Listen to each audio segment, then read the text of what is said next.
Thanks for watching Mid Morning this Friday. Kids are turning to their phones when they need advice, but it's not their friends that they are texting. Children are now asking AI companions to solve their problems. I think we all kind of saw this was going to come. I still think back to, Heather, when you were doing Good Question and you did a good question on AI and ChatGPT and the advancement. It blew your mind. It did blow my mind. Yeah.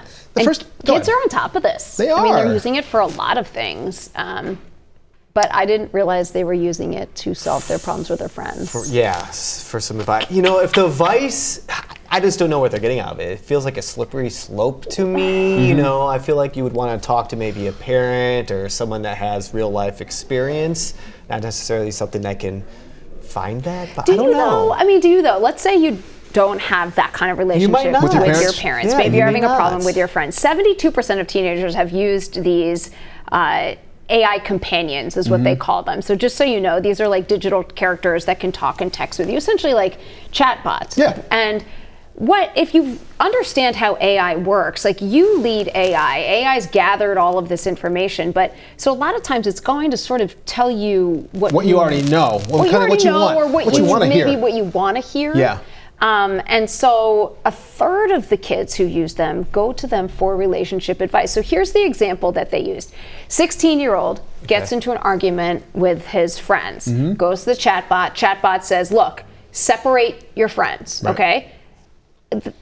Initially, that works just fine. But then after a while, the kid's not either talking to any of the friends. So essentially, it'll make the recommendation, but at the same time, it won't necessarily follow through. And with the action steps later on, is what you're saying. That's kind of what it sounds like. Well, but so much more than that. Like, think about all the things when you have problems with your friends. Like, it's body language, it's social cues, it's advice that comes from your other friends who know more about what's going on, who might have a different perspective than what exactly you're telling the AI companion. AI can't pick up on those things, though. No, there's social cues that AI simply it can't read. And you need to learn how to do these things, you know? Yeah. Like, you need to learn how to have these conversations with your friends. You know, it hurts, it doesn't feel good, but you learn how to, like, navigate life and being social by, just going through the troubled water sometimes. Well, how troubling can it be, though, when, if you're with a group of teens and you see them all on their phones, but they're not necessarily talking to one another? Right. I was actually with a group, this was 2 weeks ago, I was talking with a group of parents,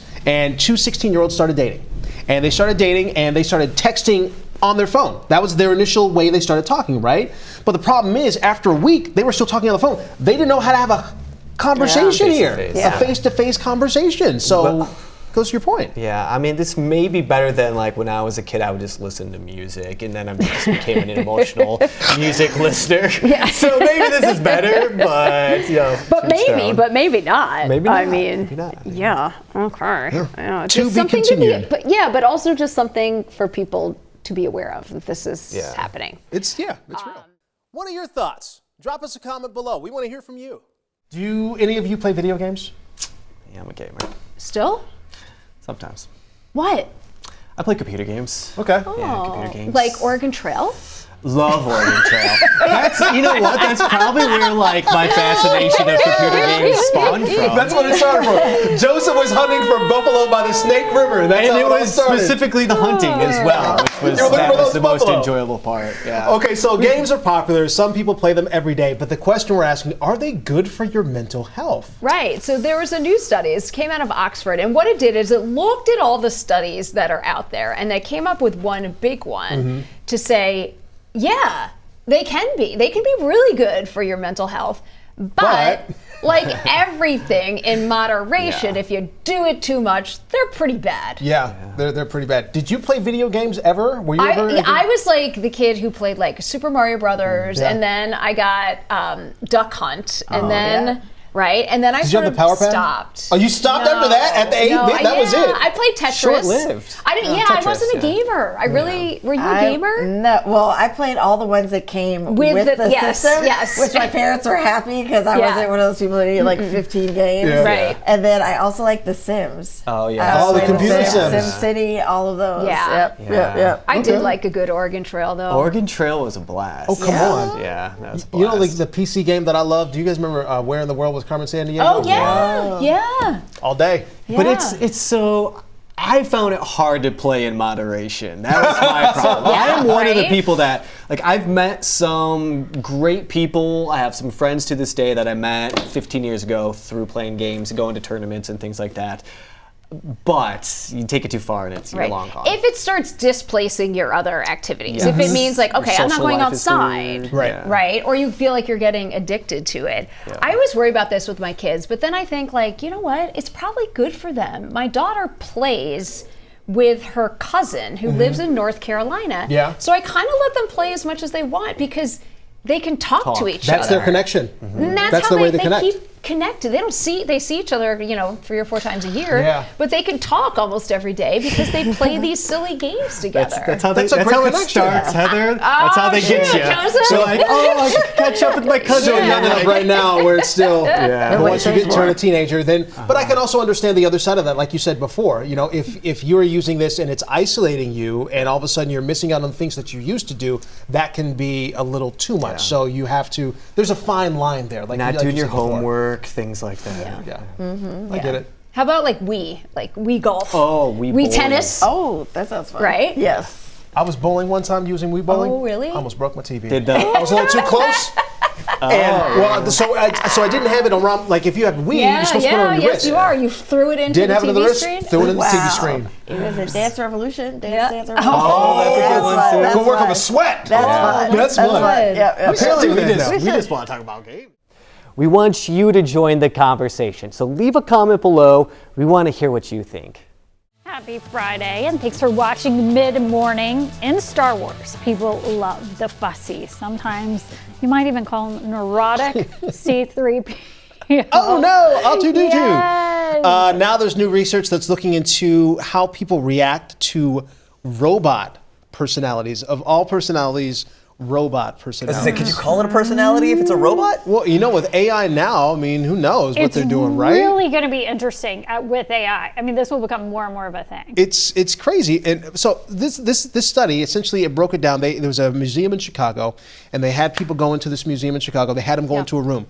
One of 3 robots. There was a robot that was highly extroverted. There was a neurotic robot, and then there was a third robot that would just act like a robot. That last robot, people found boring. They said no. Okay. They liked the highly energized robot, but they related more so to the neurotic robot. So what they did was they had the robot. They had a conversation. Ask him, "How are you feeling today? What are you grateful for?" And the very enthusiastic robot would say, "I'm grateful for this," and da da da da. But it was the neurotic robot that kind of had some hesitation. Well, I'm okay. That's the one that people related to the most. Interesting. Well, that begs the follow-up question. Well, why are you just okay? And I feel like you can interact with it a little bit more. You can interact with it more. Yeah, and we're all fallible. I mean, it's just more relatable, right? That's what it is, right? Yeah. There's something relatable about that. I mean, you don't want some perfect robot that knows it all. Okay, but I do. Oh, hold on. Hear me out. Sure. If you have, for example, I don't want one of these. I don't want a self-driving car. But if you have a self-driving car, yes. Do you want a self-driving car that says, that's neurotic? I don't know if I want. I don't know if I want to make that lane change. Point. I don't know if I want to. It depends what the robot is doing. That's what I'm saying. Yeah. For you. Mm-hmm. Is it your friend? Is it just vacuuming and cracking jokes, or driving and you're like, eyes on the road, buddy? That's what I'm saying. Neurotic. I want you a rule follower. How do you feel about robots in general? Things. Are you a robot fan? Are you ready for this next wave? I'm fascinated by it, that's for sure. Yeah, I think it's ready or not. That's what I feel like. I have a lot of the smart gadgets at home, but I feel like that's low level. I don't want to, 1, spend the money on something super high tech. It's true. And 2, I don't want to lose what a lot of us are losing, critical thinking whenever it comes to using critical AI. Thinking and communication. Yeah. Yes, absolutely. People noted on the neurotic robot, it seemed like a person who is trying to get by in the real world And someone else said, I think we both seem to make an effort to think about ourselves and do lots of inner contemplation. So having those inner thoughts, which I think a lot of people can relate to, because a lot of people do have that self-doubt or self-worry that comes into play. So I can understand why people relate to that. Yeah. Don't miss WCCO Mornings Live right here on our YouTube page. Subscribe to the channel and be sure to watch our live local news at 7 and 8 a.m. Central Time.